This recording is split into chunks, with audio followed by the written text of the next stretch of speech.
Amados irmãos, amadas irmãs, que a paz do Divino Mestre Jesus esteja conosco. Para essa oportunidade, reservamos o estudo, as reflexões sobre esse tema que é extremamente importante para nós, enquanto espíritas e cristãos. Nós sabemos que, quando consideramos a obsessão, sendo ela parte das provações e expiações às quais estamos sujeitos, podemos afiançar, asseverar, afirmar que é uma pandemia, porque muitos irmãos e muitas irmãs em humanidade estão sofrendo influências perniciosas de espíritos infelizes, de espíritos que ainda se sustentam com sentimentos menos dignos. A este respeito, disse o professor Allan Kardec: obsessão, em linhas rápidas, é o domínio que alguns espíritos logram adquirir sobre certas pessoas. Nunca é praticada senão pelos espíritos inferiores que procuram dominar. Só espíritos ainda que estão nessas condições relativas à inferioridade moral é que impõem esses constrangimentos que muitos de nós podemos sofrer. Mas todo aquele que é vítima de obsessão, de alguma forma, a causa ou as causas residem no presente ou no passado, em pretéritas existências. Nós sabemos também que não existe obsessão para sempre. Assim como o mal tem data de validade, data limite. O mal, por mais que perdure, ele vai chegar ao fim. Mas o bem, não. Este é eterno. Então, os nossos irmãos, muitas vezes desequilibrados, irmãos nossos, estejam eles encarnados ou desencarnados, ainda vivendo nas trevas da ignorância, eles um dia se libertarão. E quando nos referimos à obsessão, nós temos na doutrina espírita, primeiramente, primando-nos pelo Evangelho de Jesus, as ferramentas para a desobsessão, para a libertação daquele ou daqueles que vivem obsediados. Na desobsessão, diz Emmanuel, não é a caça a fenômeno, e sim trabalho paciente do amor conjugado ao conhecimento e do raciocínio associado à fé. É importante que entendamos que os nossos irmãos, que nós nos referimos a eles como obsessores, espíritos infelizes, espíritos inferiores, são nossos irmãos. Da mesma forma que aquele que está sofrendo de obsessão deve ser acolhido com amor e sabedoria, os nossos irmãos perseguidores, da mesma forma, precisam do nosso amor, do nosso entendimento. Por isso que Emmanuel fala do raciocínio associado à fé. Mas é imprescindível que nós elenquemos os princípios básicos da doutrina espírita para essa compreensão. Primeiro, a existência de Deus. Segundo, a imortalidade da alma. Terceiro, a pluralidade das existências. Quarto, a pluralidade dos mundos habitados. Quinto, a comunicabilidade dos espíritos. Nós não iremos nos arriscar em uma empreitada, em um trabalho de desobsessão, se não tivermos conhecimentos. É muito importante que nós nos preparemos, porque nós estamos lidando com inteligências, com espíritos que estiveram encarnados, que se encontram desencarnados e que precisam se libertar daquelas condições em que se veem mergulhados. Então, nós não podemos esquecer destes princípios. Continua Emmanuel, é importante saber, seja no caso de mera influenciação ou nas ocorrências da possessão profunda, a mente medianímica permanece jugulada por pensamentos estranhos a ela mesma, em processo de hipnose, de que apenas gradativamente se livrará. Então, a mera influenciação, precisamos também perceber que todos nós recebemos os pensamentos dos espíritos, e os espíritos recebem os nossos pensamentos. O professor Allan Kardec perguntou se os espíritos influenciam os nossos pensamentos, e eles responderam a este respeito: sua influência é maior do que imaginais, pois de ordinário são eles que vos dirigem. Então somos influenciados o tempo todo. Mas podemos perceber que, quando se trata de obsessão, o pensamento é constrangedor, persistente, é um pensamento que difere daquilo que nós trazemos em nós. Nós podemos também compreender, segundo as classificações de Allan Kardec, 3 aspectos da obsessão: a obsessão simples, a fascinação e a subjugação.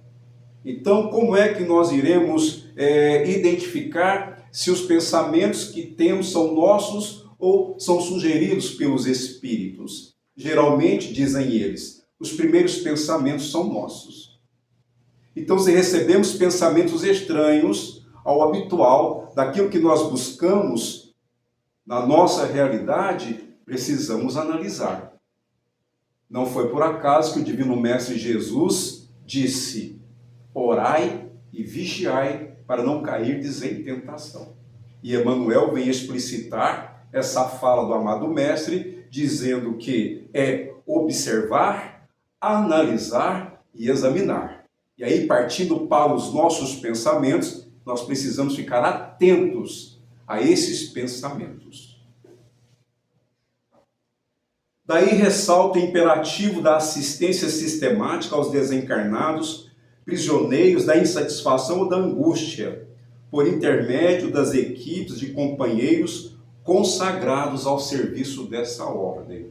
Então nós sabemos que existem grupos de médiuns que estão preparados para o trabalho de desobsessão.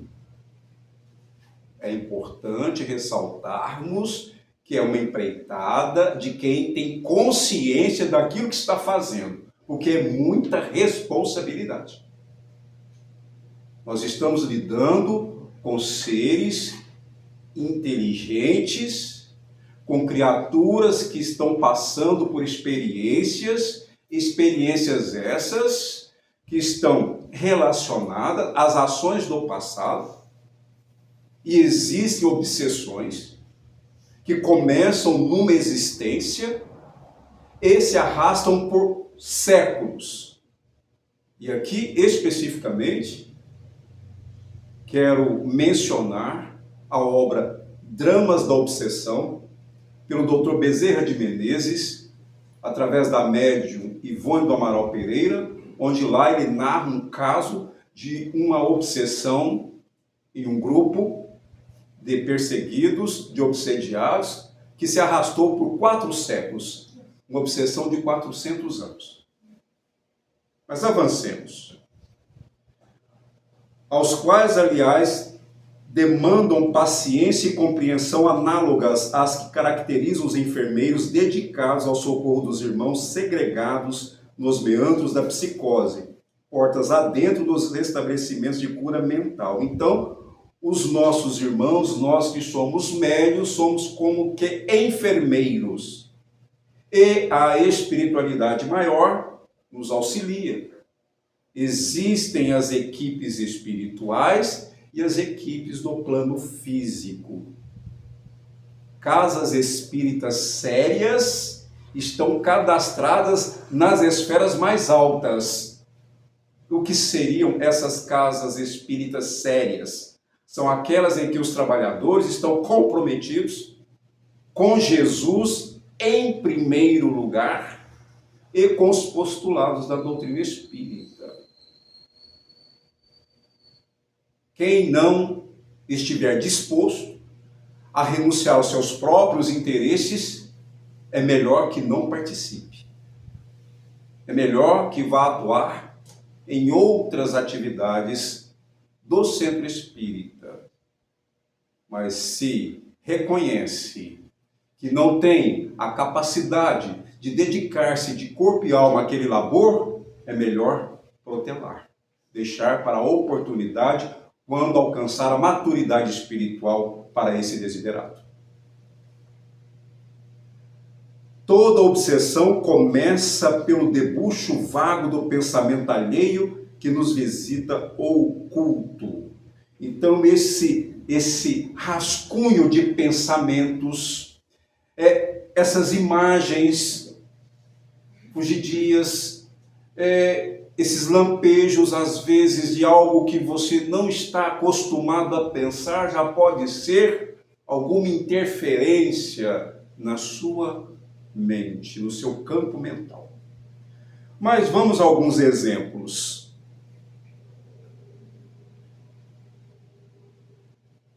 Apresentaram um homem considerado louco ou endemoniado, que é o que diziam à época a Jesus. Este homem estava totalmente perturbado. E perguntou-lhe Jesus, dizendo: qual é o teu nome? E ele disse: Legião, porque tinham entrado nele muitos demônios. Vejamos que a doutrina espírita explica que não existem demônios, como se crê. Porque se nós acreditássemos ou admitíssemos que os demônios foram criados por Deus, Deus criou criaturas para serem más, perversas pela eternidade. Nós não podemos conceber que Deus, a inteligência suprema do universo, soberanamente bom e justo, causa primeira de todas as coisas, tenha criado um filho para que ele devote-se ao mal para sempre. A palavra demônio tem a sua origem, etimologicamente falando, a palavra daimon, do grego, quer dizer gênio. Mas as tradições atribuíram aos gênios do mal como sendo demônios. Nas reuniões de desobsessão, manifestam-se espíritos doentes, espíritos infelizes, e não demônios. Não existem demônios como a teologia tradicional tem apregoado, mas sim espíritos perfectíveis que estão vivendo em condições de inferioridade espiritual. Legião, porque são muitos espíritos. Às vezes nos deparamos com casos de irmãos nossos que chegam à casa espírita muito atormentados, e não só por um espírito, mas por vários. E nós iremos ver aqui um exemplo, dentre muitos. Mas antes, quero ressaltar o que diz Allan Kardec sobre o combate à obsessão. Os meios de se combater a obsessão variam de acordo com o caráter que ela reveste. Não existe realmente perigo para o médium que se ache bem convencido de que está a ver-se com um espírito mentiroso, como sucede na obsessão. Simples. Esta não passa então para ele de fato desagradável, aquele incômodo. Ele percebe que ele está influenciado, mas ele ainda tem as ferramentas para poder livrar-se daquele constrangimento. Quando nós falamos que tem a fascinação e a subjugação, O médium fascinado é aquele que não admite que seu guia espiritual, por exemplo, possa cometer equívocos, possa errar naquilo que ele tem orientado os médiums da instituição. O subjugado, ele não tem, às vezes, o controle do próprio organismo físico, a sua mente, os seus sentimentos confusos, as suas ações estão ali dominadas pelo espírito que o subjuga. Mas vamos aqui ver um quadro obsessivo. Temos nessa imagem, que foi retirada do livro Libertação pelo Espírito André Luiz, através da Lavra Mediúnica de Francisco Cândido Xavier, quando ele conta a história dessa senhora sofrendo de obsessão. Diz André Luiz: interpenetrando a matéria espessa da cabeceira em que descansava, surgiam algumas dezenas de corpos ovoides, de vários tamanhos e de cor plúmbea, assemelhando-se a grandes sementes vivas, atadas ao cérebro da paciente através de fios sutilíssimos, cuidadosamente dispostos na medula alongada. Então aqui nós temos essa senhora chamada Margarida, deitada em sua cama. O quarto está repleto de espíritos obsessores. Nesta casa, neste período, eram 60 espíritos obsessores na residência. Essas formas ovoides ligadas ao seu cérebro, à sua coluna, são espíritos que tiveram seus membros, seus órgãos atraídos, na verdade retraídos para o corpo mental.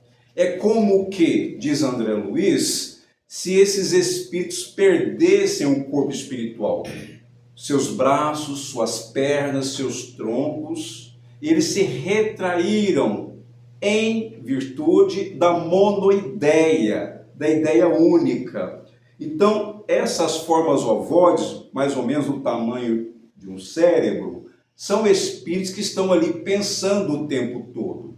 E os seus pensamentos são próprios das suas condições íntimas. Então, estão tendo pensamentos ruins.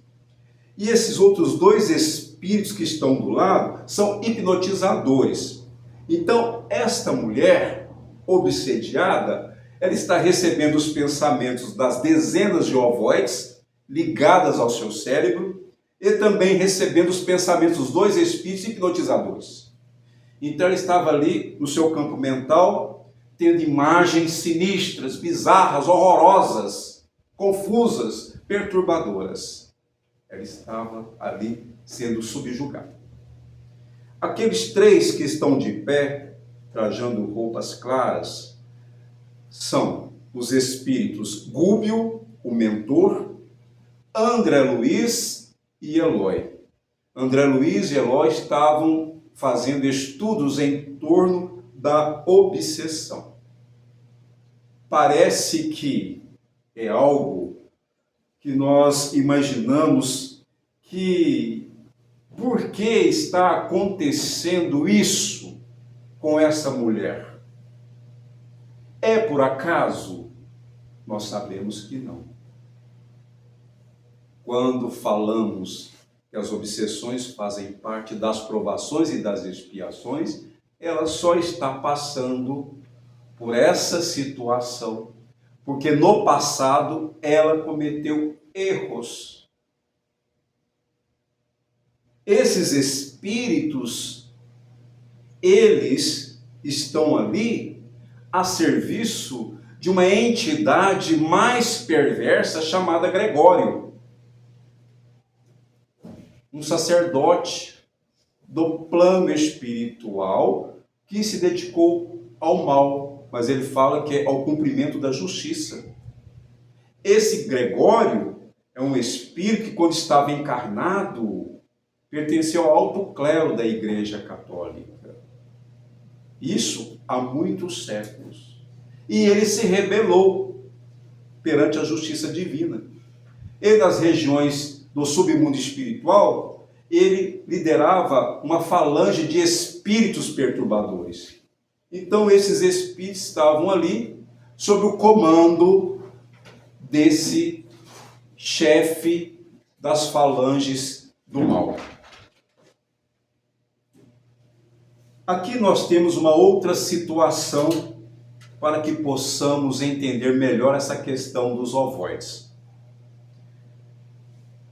Temos uma entidade feminina deitada num solo pegajoso, numa região muito densa da espiritualidade inferior, e ligados a essa mulher desencarnada tem 3 ovoides.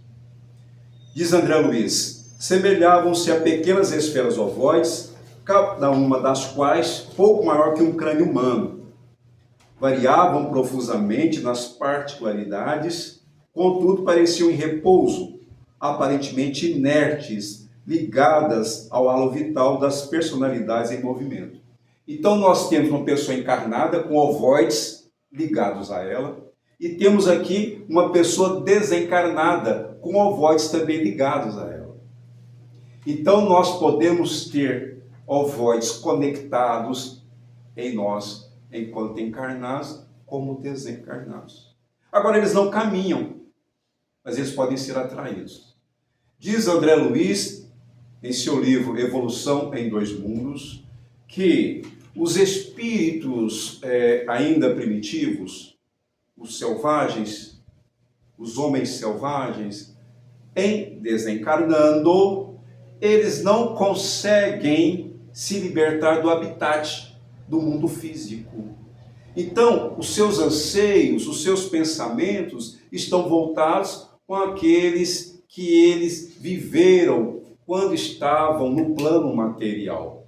E estes pensamentos conjugados aos seus sentimentos fazem com que eles fiquem um certo tempo ligados aos seus familiares encarnados.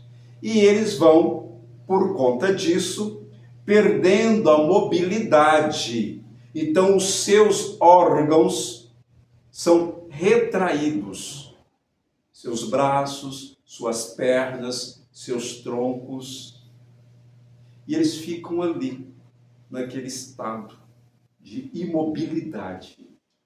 Esses espíritos, por estarem ligados àqueles com os quais conviveram, se mantam às mulheres e reencarnam, renascem, recompondo assim o corpo espiritual.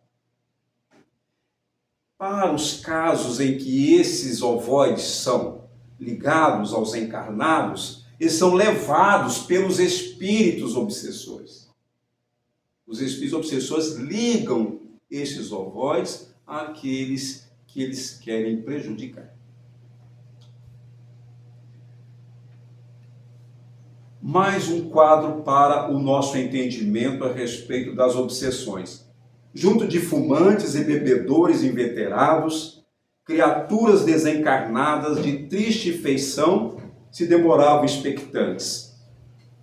Algumas sorviam as baforadas de fumo arremessadas ao ar, ainda aquecidas pelo calor dos pulmões, que as expulsavam, isso encontrando alegria e alimento.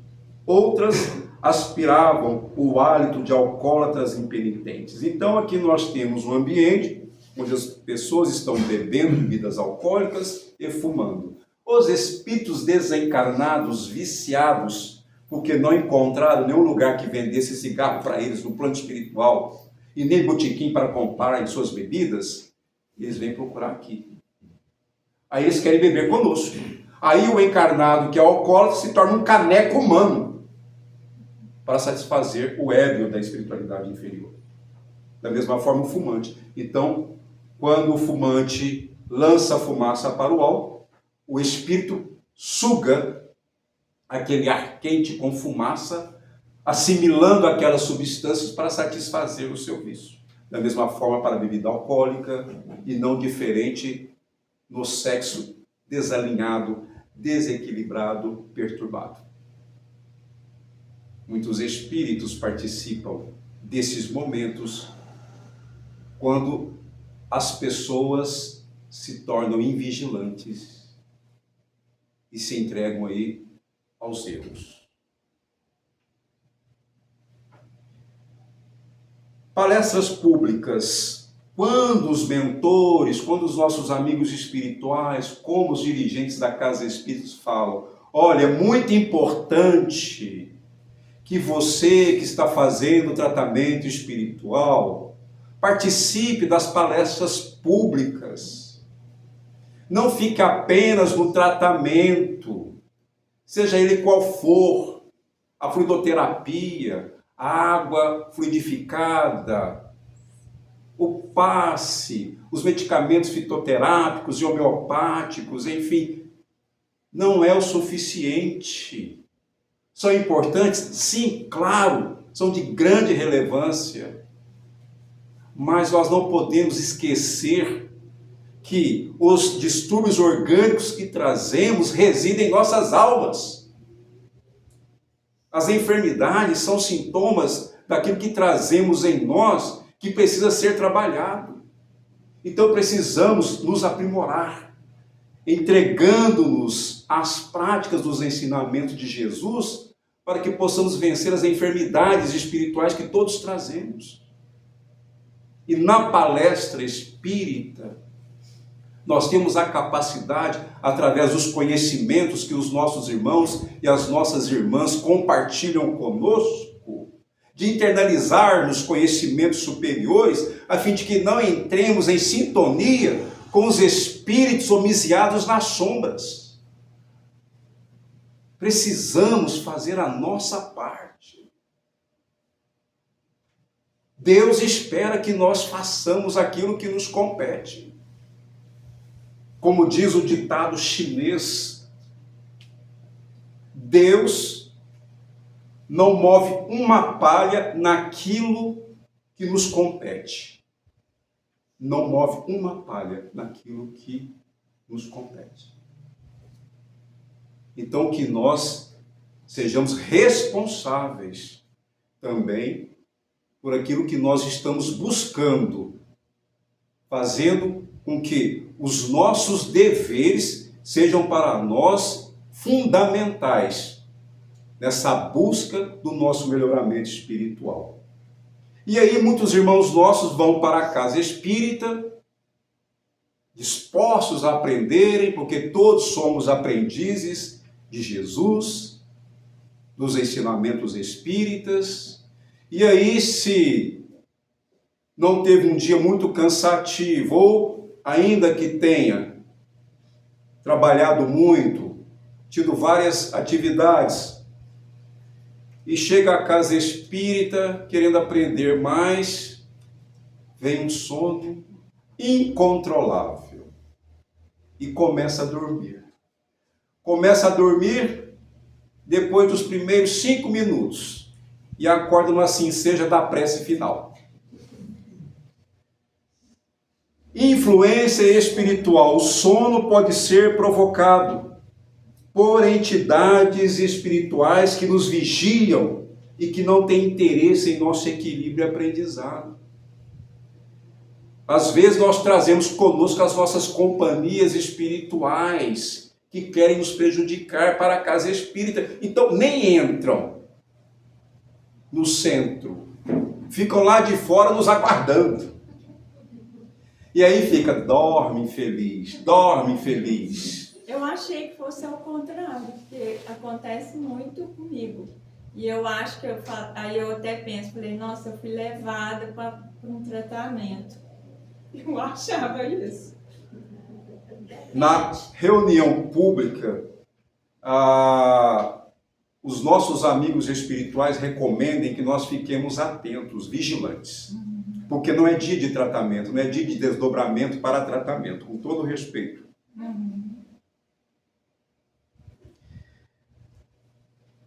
Recordam-se de Margarida, aquela que estava sendo vítima daqueles espíritos obsessores? Aqueles espíritos, eles tinham um espírito que chefiava aquele grupo. Ele se chamava Saldanha. Então, o que o espírito de Gúbio fez para poder começar a desobsessão? E aí eu vou falar da desobsessão no plano espiritual, com reflexos para o plano material. O mentor Gúbio, ele inteirou-se da história de Saldanha, que estava ali sob o comando do espírito de Gregório. Então, o mentor Gúbio, para poder afastar os obsessores de Margarida, que era sua filha espiritual, ele começou por ajudar o chefe dos obsessores, que era Saldanha. Então, o que ele fez? Procurou saber da história de Saldanha. Este contou-lhe que tinha um filho chamado Jorge, que na empresa em que trabalhava houve um crime e eles o responsabilizaram, o julgaram e o condenaram. Então ele estava preso injustamente. Saldanha estava ali como líder dos obsessores porque tinha ódio do juiz da causa, que era o pai de Margarida. Então, ele queria auxiliar Gregório para que Margarida desencarnasse, porque Gregório tinha o interesse de levá-la para o submundo espiritual, mas Gúbio estava ali para impedir que isso acontecesse. Então nós temos ali uma senhora sofrendo de obsessão, mas temos também os obsessores que são enfermos espirituais. Então o mentor procurou ajudar Saldanha e conseguiu, de tal forma que Saldanha percebeu estar na presença de um espírito superior. Como é que Gúbio fez? Gúbio foi até o presídio onde estava Jorge. Ele estava deitado no chão frio e imundo. Ao lado dele, duas entidades ligadas a ele. Irene, aquela que fora sua esposa e que se matara ingerindo veneno, e Iracema, sua mãe, desencarnada. Ambas as entidades desencarnadas estavam ligadas a Jorge lá no sanatório, porque ele estava perturbado por conta das influências perniciosas daquelas duas entidades. Então, neste caso, a obsessão não foi por maldade, e sim por afetividade. Espíritos que se ligam a nós porque têm paixão, porque alegam que não conseguem viver longe de nós, que se aproximam de nós e querem compartilhar conosco a nossa intimidade, enfim. Então nós temos aqui mais um aspecto da obsessão. E pode ocorrer que esses espíritos também fiquem deformados e possam perder a forma perispiritual, ou o corpo espiritual, o perispírito. Por isso que ele, Saldanha, falou com um dos hipnotizadores chamado Leôncio. Temos aqui um mago da luz divina. Por quê? Porque Gúbio conseguiu, através da prece, libertar aquelas duas entidades que estavam subjugando Jorge. Quando ele, Gúbio, orou, ele conseguiu envolver aqueles três em sua luz divina, libertando aquele infeliz das influências da mãe e daquela que fora sua esposa. Isso na presença de Saldanha. O amor é a força mais poderosa do universo. O amor. E o amor liberta. O amor cobre uma multidão de pecados. Meus irmãos, minhas irmãs, são apenas algumas considerações singelas sobre a obsessão. Espero que tenhamos outras oportunidades para aprofundarmos este tema, mas ficam aí algumas reflexões e quem tiver interesse em estudar mais a este respeito, nós temos como referências o Livro dos Médiuns, o Livro dos Espíritos, ambos pelo professor Allan Kardec, o livro Obsessão e Desobsessão, da nossa irmã Sueli Caldas Schubert, e outras obras extraordinárias publicadas não só pela Federação Espírita Brasileira, mas também por outras editoras espíritas, e que vem trazer para nós o entendimento dessa questão tão importante para nós enquanto espíritos imortais, criados por Deus para um dia sermos perfeitos. Que o Senhor nos abençoe a todos e gratidão.